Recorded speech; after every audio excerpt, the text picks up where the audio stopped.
जय हिंद। स्वागत है आपका न्यूज बिहार में। चलिए देखते हैं आज के तमाम बड़ी खबरों को। आरा में सड़क किनारे पेशाब कर रहे किसान को रौंदते हुए चली गई बेकाबू कार, मौके पर हुई दर्दनाक मौत। आरा के आयर थाना क्षेत्र के बौलीपुर गांव के समीप बुधवार की देर शाम बेलगाम कार द्वारा एक किसान को रौंद दिया गया। तेज रफ्तार कार उनको करीब 3 मीटर तक घसीटती चली गई। इस हादसे में उनकी मौत हो गई। मृतक किसान आयर थाना क्षेत्र के आसुधन गाँव वार्ड नंबर 11 निवासी स्वर्गीय सिधारी सिंह के 55 वर्षीय पुत्र लाल भूखन सिंह थे। घटना के संबंध में भतीजे राजकुमार ने बताया कि वह अपने चाचा सहित अन्य लोगों के साथ अपनी बेटी की शादी का दिन तय करने के लिए बिहिया थाना क्षेत्र के दीघापुर गांव गया था। बुधवार की शाम सभी ऑटो से गांव लौट रहे थे। इस बीच बौलीपुर गांव के समीप उसके चाचा भूखन सिंह ऑटो से उतरकर लघु शंका करने गए थे। उसके बाद वापस ऑटो पर चढ़ने के लिए सड़क पार कर रहे थे। उसी दौरान बेलगाम कार उनको घसीटती चली गई। घटना के बाद कार तेज रफ्तार से भागने लगी। इस वजह से कार के बम्पर में फंसकर डेड बॉडी लगभग 3 मीटर तक घसीटता चला गया। ऑटो से उस कार का पीछा भी किया गया, लेकिन कार पकड़ में नहीं आ सकी। घटना के बाद घायल को तत्काल इलाज के लिए आरा सदर अस्पताल लाया गया, जहां डॉक्टरों ने लाल भूखन सिंह को मृत घोषित कर दिया।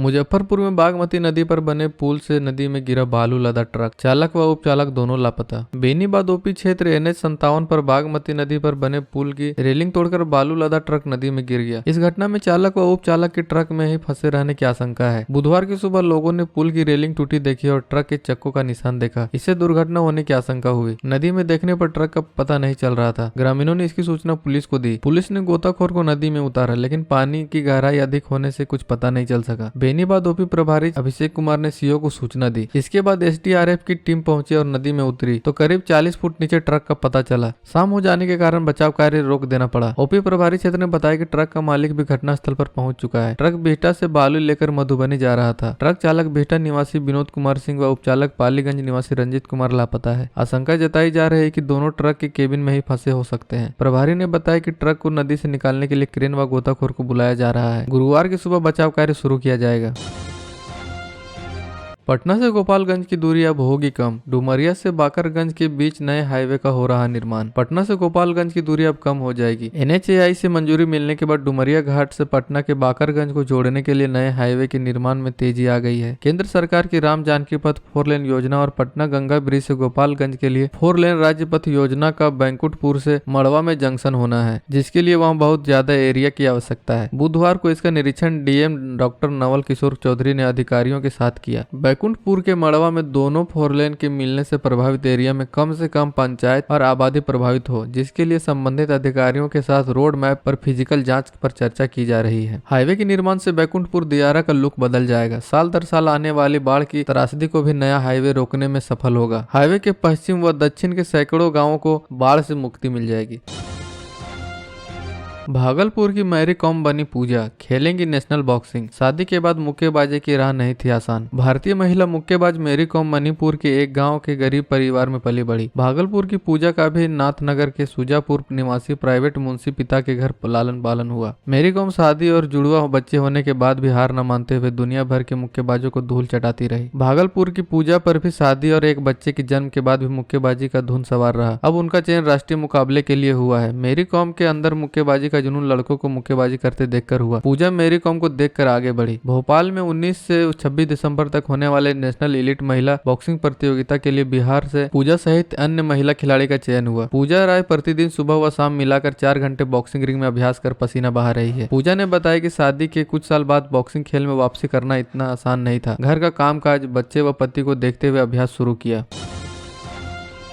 मुजफ्फरपुर में 9 जगहों पर सीमा सील। शराब चेकिंग को लेकर बनेगा चेक पोस्ट। शराब की खेप आने से रोकने के लिए जिले में 9 जगहों पर NH व SH पर सीमा सील की जाएगी। जल्द ही वहां स्थायी चेक पोस्ट बनाया जाएगा। उत्पाद अधीक्षक संजय कुमार राय द्वारा जिलाधिकारी को भेजे गए प्रस्ताव पर मंजूरी मिलने के बाद यह प्रस्ताव संयुक्त आयुक्त मद्य निषेध पटना को भेजा गया है। फिलहाल 8 जिलों से सटे सीमा को सील कर अस्थायी रूप से चेकिंग की जा रही है। फोर्सर ट्रॉली मिलने के बाद अस्थायी रूप से सीमा सील कर दिया जाएगा। उत्पाद अधीक्षक ने बताया कि एक चेक पोस्ट पर 1 दरोगा, 3 जमादार, 3 सिपाही और 10 होमगार्ड जवान तैनात होंगे। इसके अलावा प्रत्येक दिन चेक पोस्ट पर एक इंस्पेक्टर की तैनाती होगी, जो सील सीमा पर किस तरह का शराब तस्करी को रोकने के लिए प्रभावी रूप से चेकिंग की जा रही है, इसकी मॉनिटरिंग करेंगे। इस चेक पोस्ट को सील करने के लिए 60 ट्रॉली, 3 इंस्पेक्टर, 9 दरोगा, 27 जमादार, 30 मद्य निषेध के सिपाही और 100 होमगार्ड जवानों की डिमांड की गई है। ये जवान सील हुई सीमा पर शराब लोड वाहनों की जाँच के फिक्सिंग हैंड स्कैनर से चेकिंग करेंगे।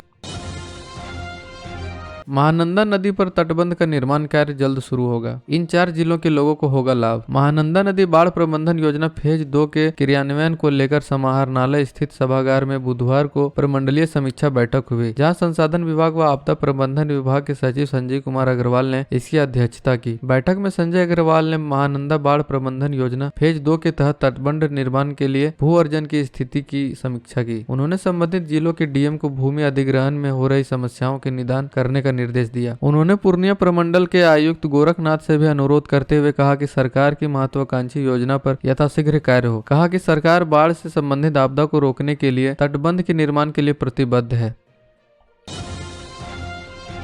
महाराष्ट्र व तमिलनाडु के तर्ज पर गया में विकसित होगा टेक्सटाइल पार्क। लगाए जाएंगे 435 यूनिट। गया जिले के मानपुर के सादीपुर बालू घाट के समीप महाराष्ट्र व तमिलनाडु के तर्ज पर टेक्सटाइल पार्क विकसित किया जाएगा। इस पार्क के बनने के बाद फाल्गु नदी को प्रदूषण मुक्त रखने वाले लोगों को रोजगार के लिए सुनहरा अवसर मिलेगा। फिलहाल कपड़ा रंगाई का रंगीन पानी नदी में ही गिराया जाता है। इसको लेकर कई बार शिकायत की गई है। बुधवार को DM doctor Tyagarajan SM textile park की जमीन को देखने पहुंचे थे, जहाँ उन्होंने सीओ को पार्क के लिए चिन्हित लगभग 23 एकड़ जमीन को अतिक्रमण मुक्त करने का आदेश दिया। डीएम ने कहा कि तमिलनाडु व महाराष्ट्र के तर्ज पर गया के मानपुर से सादीपुर पंचायत में चिन्हित जमीन को विकसित किया जाएगा। इस पार्क निर्माण में अत्याधुनिक 435 यूनिट लगाने का योजना बनाई जा रही है। इसमें कोट पैंट सहित नए प्रकार के अत्याधुनिक कपड़ों का निर्माण किया जाएगा। टेक्सटाइल पार्क निर्माण होने से लोकल स्तर के साथ साथ जिला स्तर पर अधिक संख्या में रोजगार मिलेगा। यह क्षेत्र भविष्य में काफी विकसित हो जाएगा। डीएम ने अध्यक्ष बुनकर सेवा समिति को कहा कि विभिन्न बैंकों के साथ बैठक कर वस्त्र उद्योग व अत्याधुनिक मशीन खरीदने के लिए ऋण वितरण में सहयोग देने को लेकर हर संभव प्रयास किए जाएंगे। वर्तमान में उक्त सादीपुर बालू घाट के समीप चिन्हित जमीन में अवैध अतिक्रमण को हटाने का सख्त निर्देश मानपुर सीओ को डीएम ने दिया है। कमला बैराज व गंडक नहर प्रणाली से 80,000 हेक्टेयर को मिलेगी सिंचाई सुविधा। 6 जिलों को होगा फायदा। बिहार के मधुबनी जिले में जयनगर में कमला बैराज सहित पूर्वी चंपारण, पश्चिम चंपारण, मुजफ्फरपुर, वैशाली और समस्तीपुर जिले में पूर्वी और पश्चिमी गंडक नहर प्रणाली के करीब 80,000 हेक्टेयर की सिंचाई सुविधा मिलेगी। इन परियोजनाओं पर काम चल रहा है और अगले साल इनका काम पूरा होने की संभावना है। जल संसाधन विभाग ने दोनों परियोजनाओं को समय पर पूरा करवाने का संबंधित इंजीनियरों और अधिकारियों को निर्देश दिया है। दोनों परियोजनाओं की अनुमानित लागत लगभग 700 करोड़ रुपए है। सूत्रों से मिली जानकारी के अनुसार कमला नदी पर अत्याधुनिक बराज का निर्माण करीब 405 करोड़ रुपए की लागत से हो रहा है। इस परियोजना की शुरुआत दिसंबर 2021 में मुख्यमंत्री नीतीश कुमार ने की थी। इसे 2 साल में पूरा करने का लक्ष्य रखा गया है। इस परियोजना में करीब 44,960 हेक्टेयर क्षेत्र में सिंचाई सुविधा मिलेगी। दरअसल कमला नदी पर बना वीयर बहुत पुराना था। इसमें गाद भर जाने के कारण पानी का बहाव ऊपर से होने लगता था, जिससे बाढ़ के दौरान स्थिति बिगड़ने की आशंका रहती थी। इसलिए वीयर की जगह बराज का निर्माण करने का निर्णय लिया गया है। बिहार आने वाले पर्यटकों को मिलेगा एक और रोपवे। जहानाबाद के वानावर में पहाड़ तोड़कर किया जा रहा निर्माण। जहानाबाद जिले के ऐतिहासिक मगध का हिमालय नाम से मशहूर मखदुमपुर प्रखंड का वानावर पहाड़ पर लंबे अरसे के बाद रोपवे निर्माण का कार्य शुरू हो गया है। पहाड़ी इलाका के हथिया बोर में निर्माण कंपनी के द्वारा कैंप कार्यालय खोला गया है। साथ ही पहाड़ी इलाका में लगे जंगल की सफाई किया गया है। पहाड़ी इलाके में निर्माण कंपनी के मजदूरों के द्वारा जगह जगह पर पहाड़ को तोड़कर पीलिंग किया जा रहा है। रोपवे के निर्माण के लिए बिहार राज्य पुल निगम ने बंगाल के नामी गिरामी कंपनी दामोदर रोपवे निर्माण लिमिटेड के द्वारा कार्य कराया जा रहा है। निर्माण कंपनी के मजदूर पहाड़ के चिन्हित स्थानों पर पत्थर को तोड़कर ड्रिल मशीन के सहयोग से पत्थर में पीलिंग कर रहे हैं। निर्माण एजेंसी की माने तो सरकार पैसा आवंटन अगर लगातार करती रही तो मात्र 18 से 24 माह में रोपवे निर्माण होकर चालू हो सकता है।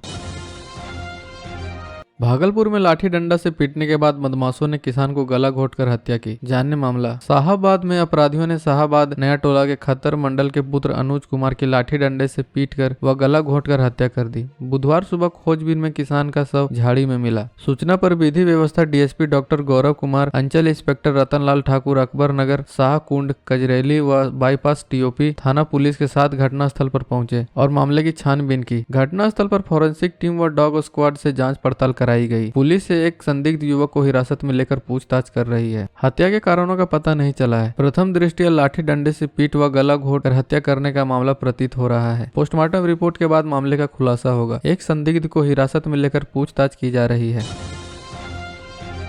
गया में टैंकर की टक्कर से पटना के एक युवक की मौत, परिजनों में मचा कोहराम। शहर में घुघड़ी टांड माड़नपुर बाईपास रोड पर बुधवार की रात टैंकर ने एक बाइक सवार को कुचल दिया, इससे उसकी मौत हो गई। मृत युवक शंभू सिन्हा पटना के टिकापुर गांव का रहने वाला था। वह मौसेरे भाई की शादी में आया हुआ था। माड़नपुर बाईपास रोड पर स्थित एक हॉल में मौसेरे भाई की शादी होनी है, उसी वैवाहिक समारोह में जाने को लेकर निकला था। सिटी डीएसपी पारसनाथ साहू ने बताया कि टैंकर को जब्त कर लिया गया है, वहीं ड्राइवर फरार हो गया। सब को पोस्टमार्टम को लेकर मेडिकल कॉलेज भेज दिया गया है। घटना के बाद सड़क जाम की स्थिति कुछ देर बाद सामान्य हो गई है। पुलिस की मौजूदगी में वाहनों की आवाजाही कराई जा रही है। इधर घटना की सूचना मिलने के बाद मृतक युवकों के परिजनों में कोहराम मच गया। घटना के बाद मृतक युवक की मां व अन्य का रो रो कर बुरा हाल है। पुलिस ने बताया कि शव को पोस्टमार्टम कराने के बाद डेड बॉडी को परिजनों को सौंप दिया जाएगा।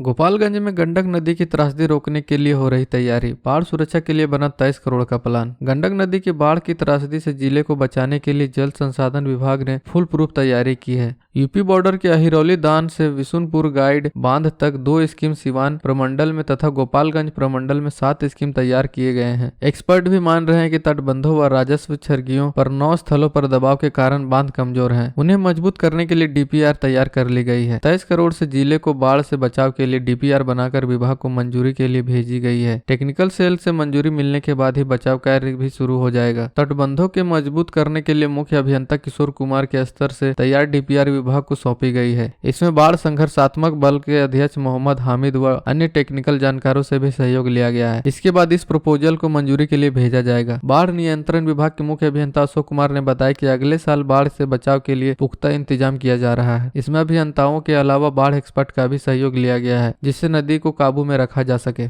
बिहार की ऐसी ही तमाम छोटी बड़ी खबरों को जानने के लिए चैनल को सब्सक्राइब कर लें और बेल आइकन भी प्रेस कर दीजिएगा, ताकि हर वीडियो का नोटिफिकेशन आपके फोन में पहुंच जाए।